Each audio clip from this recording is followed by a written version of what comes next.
Good morning and welcome again to Word of Faith Responds. This is Mark Morris from Word of Faith Fellowship, and thank you again for joining us. It's so good to be with you today. And today we're going to have some special people in our church sharing with you of how God has brought them through so many struggles. Today I have Amanda Carter with me. Actually, if you've been listening to our radio program, you heard her husband, Bobby Carter, who shared previously, and he shared a wonderful testimony of how God changed his life. Bobby's very active in the prison ministry at our church. So this is his wife, Amanda Carter. Together they own a cabinet building company in our county. And Amanda's mother is also with us. Her name is Pat Reel. Ms. Reel was actually a clerk of court in Marion for 30 years. She did the criminal clerks and handled Superior Court. So she's retired now, and she's at our church as well. So they both came to our church from Marion, and they're going to share with you today about some very, very serious struggles that God brought them through involving Miss Reel's husband, who had some very, very serious problems going on, and it affected their whole family. And but you know, through it, God brought them through all of the struggles they went through. And so many times when we share these testimonies, the testimonies involve struggles that we go through in life, and yet in the midst of it, God brings us through it. You know, we have struggles that we go through. We have different trials that we go through in life, but God's grace is there to bring us through whatever we go through, and that's what you're going to hear today. So we're going to start with Amanda. And so, Amanda, if you'll go ahead and start. Thank you. Good morning, everyone. Good morning, Jim. Thank you for being here. As Mark said, I grew up in Marion. I had two sisters and a brother, and I was between the sisters. And early on, my parents were separated. So the early years, just mainly knew my mom and how she was raising me. My dad, he was, early on, was alcohol and very verbally abusive. And so for like 4 years, Mom and Dad were separated, and she took me to church. We went to church, and so I had that upbringing in me. I had the love of God, the fear of God put in me. But through those times with the alcohol, the drugs, things were just really bad. And I guess at some point, Mom and Dad, they were trying to work things out for the children. So after about 4 years, they got back together, and we tried to have the family, tried to make things work, but it was just so bad.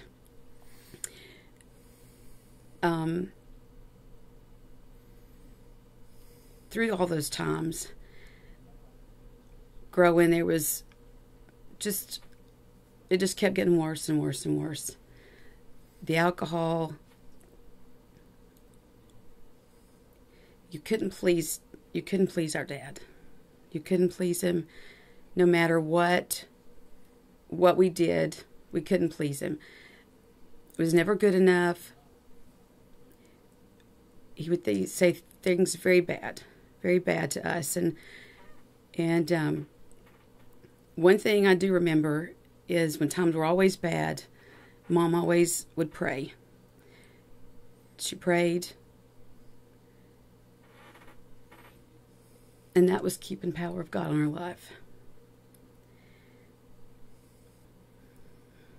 And you mentioned that your dad was an alcoholic. Was he also having any problems with substance abuse, drugs, anything like that? He was.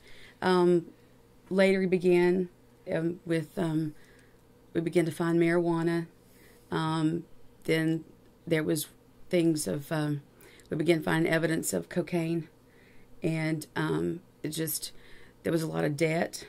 We did without a lot. You never knew what to expect. And as a child, like for my daughter, you want to do things, have friends, go out to eat. You can never do these things. You could never, you couldn't plan to have a normal afternoon or a normal evening, at home or with your friends, or you never knew what to expect. You never knew what he was going to come home like, or if he was going to come home.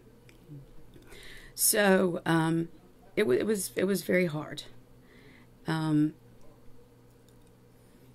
the years, I struggled with being able to interact and function sometimes because of the never being good enough. He would tell me I wasn't pretty. He would complain about my weight and all these things. I was never good enough. And through that, I began to have a hard time with him. Why would he treat us like this? And he had many affairs. There was many affairs. And so the life, we would go to church, and you heard how Jesus wanted you to live. But yet, that wasn't around you there. Mom prayed. She taught us how to live right. And I had those convictions in my heart. I wanted to do right. I remember a time, there was one time that sticks out is when I was young in elementary school, and I wanted to go home with a friend one time. And Mom prayed about it. She said, I don't have a peace about it. I don't have a peace about you doing that. And I just said, okay. I wanted to do right. And later on, we found out it was a very, very bad situation that happened at that girl's home with her and a friend. And I saw the keeping power of God on my life that kept me from that very bad situation. So those were places in my life I knew we could pray. I knew God could take care of us. And he did. Through all the times, there was car accidents with my dad drinking. There was many situations. He would get violent. He would have a gun. He would threaten to kill himself. He would threaten to kill us. But all those times you saw that keeping power of God on our life. And I don't know if you want to share something here, Mom, about that. Anything there about any of those times? Okay. Well, one time in particular, when he was on drugs and alcohol together, he came into the house and he threatened to kill me, and I just cried out to God, and God gave me peace. I was able to go to sleep that night because we were separated at the time, but he just wouldn't stay away. He kept coming back, and every time he would get high, that's where he would come to us. So at that point, I knew God was our only answer. So I just cried out to him, and he always made a way for us. I know that particular time that when he did come and was threatening us that night, I know even the next day, that kept rolling on to where he actually came to the courthouse and threatened Mom. And basically at that time, they were separated, and she'd filed for a divorce. And at that time he said, if I can't have y'all, nobody can. And so that was that last period of our life, he had, because of the drugs, the alcohol, he was not in his right mind. And so he wasn't reasoning right, to say that, and to just realize, you would stand there in a courthouse, and do things like that. But as those times rolled on, I was in high school by this time, and that period of time when Mom had filed for divorce, and we couldn't go out to eat, you couldn't go to town, he would harass you everywhere you went. so you couldn't go anywhere. And so it was April, and it was on a Saturday, and we ran into him at the store. And because of all these hard times, all these difficulties I had with him, he would say, "I love you." And, I didn't believe him. And actually, I said, "You're lying. How can you love us and do these kind of things?" And so for the last several months there, it was not good. And I really had a hard time with how he treated us. So on this particular Saturday in April, we ran into him at the store that day. And we saw him. And at that time, he said, "I love you." We were saying goodbye, and he told me he loved me. And at that time, I told him, I said, I chose at that time in my heart, and I told him I loved him. And that was the mercy of God on my life that day, because that night he began getting very bad. He was just railing and attacking, and he was at his family's house. He was actually at his mom's house and his sister's, and they were all very concerned about the way he was acting and talking about us. And so he left, and the other sister picked up another sister, and they came and was following him because they were afraid of what he was going to do. And we were on our way home that night. We'd been at church, and we were on our way home that night, and we came across an accident. Traffic was stopped, and we were a mile of our home. And so we were stopped at this real bad accident. And we went on home, and then here came the highway patrol to tell us that that was him. And he had died. And it was a very horrific death. He ran off the road. He was partially ejected from the car. And it was just a very, very horrific accident. And, but I saw the mercy of God on my life, to where so many things I had been through, where God had mercy on me that day. And he let me tell my dad that I loved him that last time, so that I didn't have to live with that. Do you remember how old your dad was when he died? He was 41. Okay.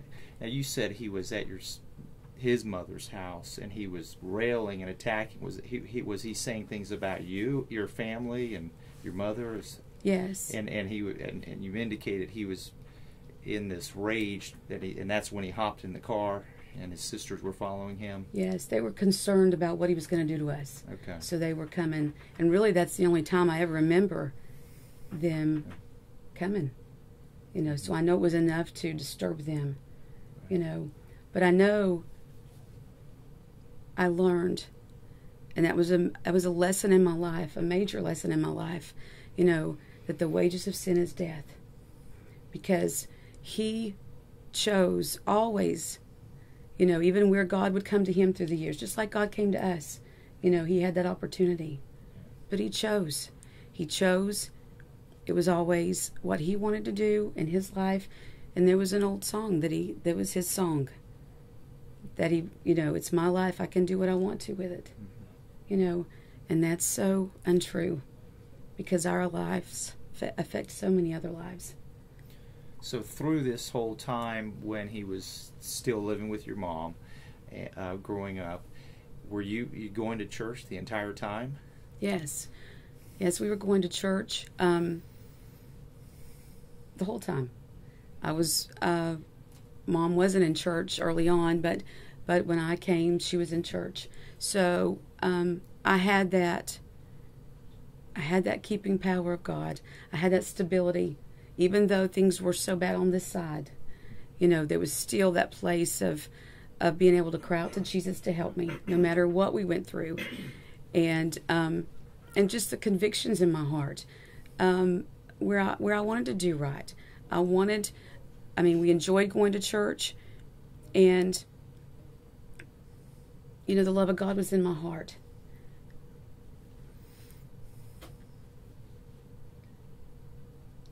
So at some point, you meet your husband. We've heard from him on this radio program. How did that happen? When did you meet him? Well, I was working at a bank in Marion, and so through a mutual friend, I met him, and so we were married in 95, and so we began, he had gone to Bible school, and so he wanted, we both wanted to serve God. Mm-hmm. So we began going to the churches, was in a church for a while, and just really where we wanted to serve God and what was in our heart. We saw in the church we were in, it wasn't what was in our heart. And our cry in our heart was to live holy and to come out from the world. And we saw where the music, the lifestyles was no different. And so we searched for another church. And then we searched for another church, to the point when there was so much difficulty in our lives, from financial problems to just a lot of time in our life at that time. All these struggles. His mom had open heart surgery. His brother had been diagnosed with a disease. And there was another situation of cancer. It was right all in with a few months there. And we were out of church because we didn't fit in at that church we were at. And so at that time, with all the struggles, I was having anxiety, panic attacks, hives all the time. I was going for stress tests, all these things, trying to figure out what was wrong with me. And I remember standing in the shop, and I told him, I said, we've got to know Jesus. We've got to get back in church. We're not going to make it. And so that's when we came. We came to visit at Word of Faith. And, our lives began to change. We began to find people that shared the same heart, the same convictions that we had. And I began to receive prayer. And, the hives left, the stress left, the panic attacks left. Mm-hmm. The peace of God began to come, and our lives began to change. And I'm so grateful. God so gave you a grateful. beautiful daughter. And, of course, God's blessed you with a wonderful daughter, yes. and your husband has a business that is very busy, because I know he's very busy, and I'm sure you're very busy. So, Pat, let's hear a little from you. You were married to this man. What a tragedy that he died like that at 41. But how long were you married? Altogether, counting the time that we were separated, probably 18 years. We spent together. And if you could just share, we just have about 10 minutes left, and share how God brought you through. You're married to him 18 years. You're going to church.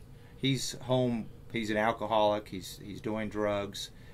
We heard about his, when you do that substance abuse, there's a lot of abuse that comes out of you. Sometimes you could be impaired, and he was saying things very mean. How did you endure through that situation, and talk a little bit about that, and then even after he died, tell about what God did in your life? Okay. Well, I knew that God was the only answer, and so I wanted my children to be able to know God, and so I just cried out to God, and he'd give me the strength. He would give me peace through all of it in order to make it through. Like Amanda was talking, though, the church that we were going to, they really couldn't help me through that. So the only thing I could do was just cry out to God, because I knew no other way. And he always was there. And so as time went on, and he, and then I filed for divorce, and he was furious about that. And then after his accident, I had some real medical problems. And there was a friend that we went to church with up there that was coming down to Word of Faith. And she invited me down for prayer.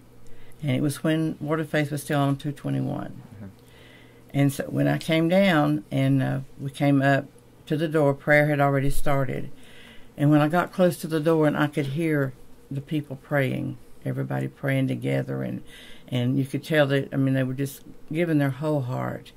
And, I mean, it was just such I could feel God. And I knew that that was God, and I knew that that's what I needed. So I got prayer that day, and I got to doing so much better after that.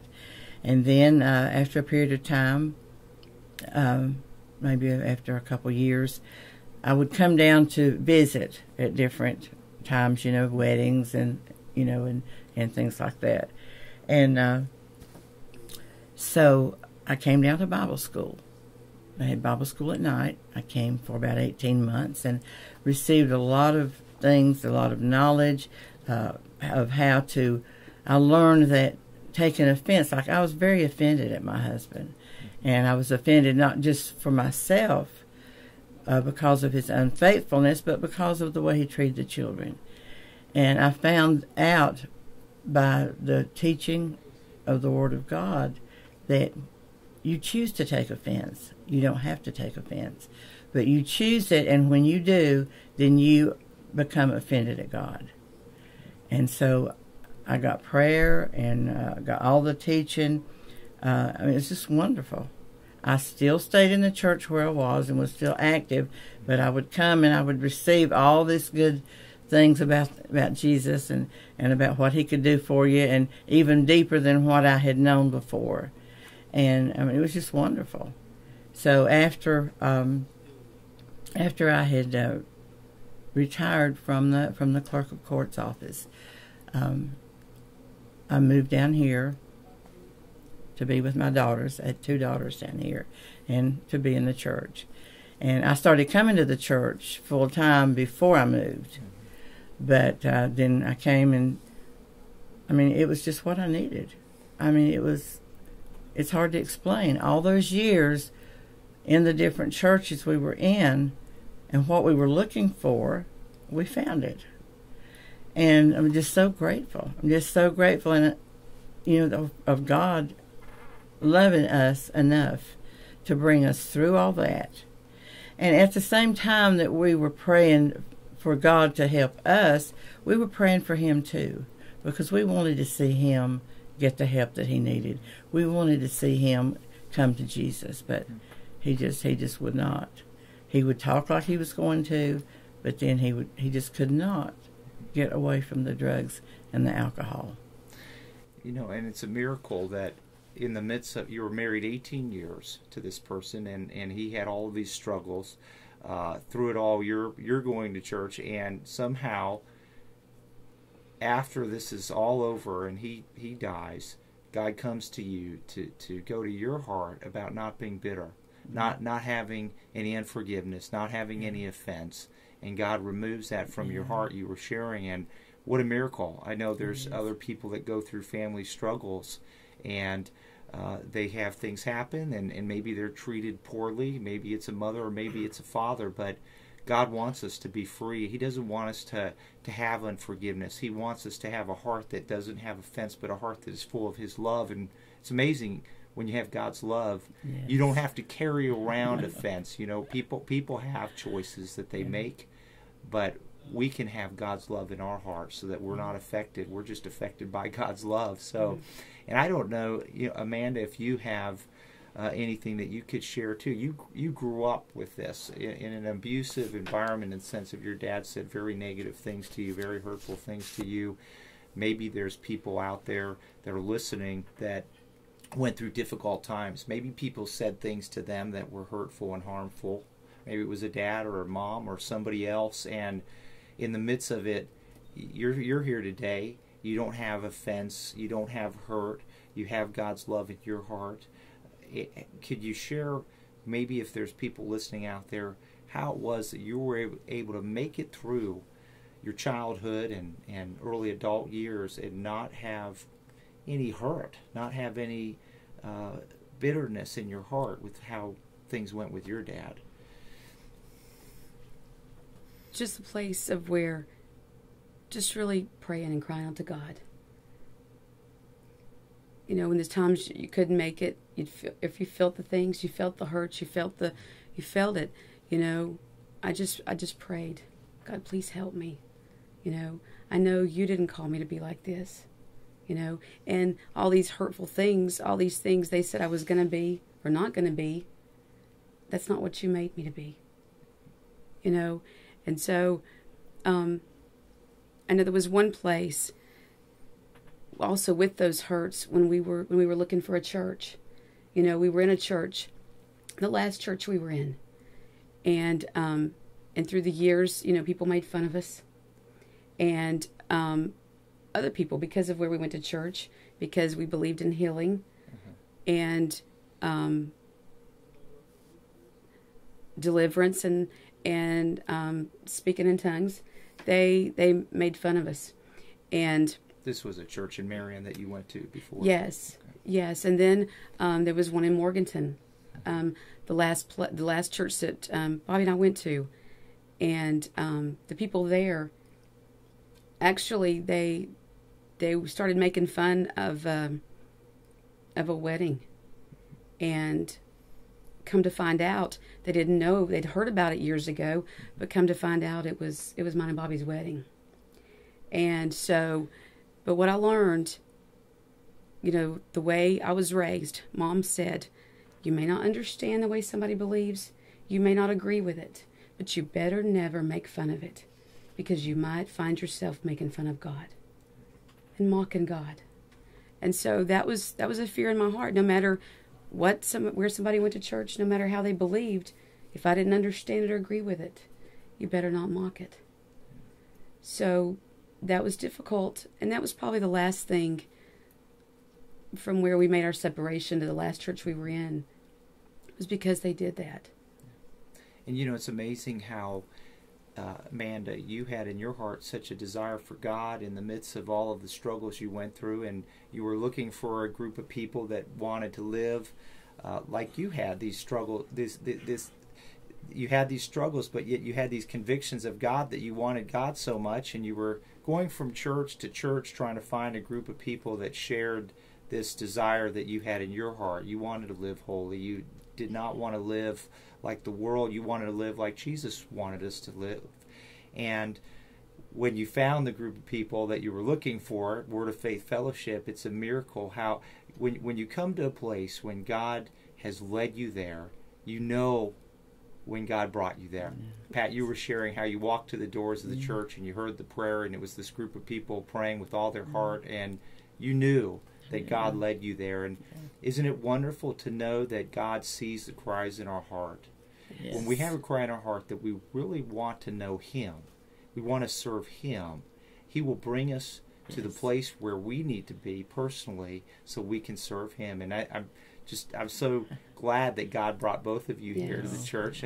We all have shared this story, how we've come from all over the place. Of course, I came from Los Angeles with the same cry in my heart. I was just wanted to be with a group of people that just loved God and wanted to serve God with all. And you came from Marion, not as far as Los Angeles, but it's still a miracle, isn't it? That God brings us all, and He saw the heart's cry that both of you had. And isn't it wonderful to know that the struggles we go through in life, God can always bring us through them? Yes.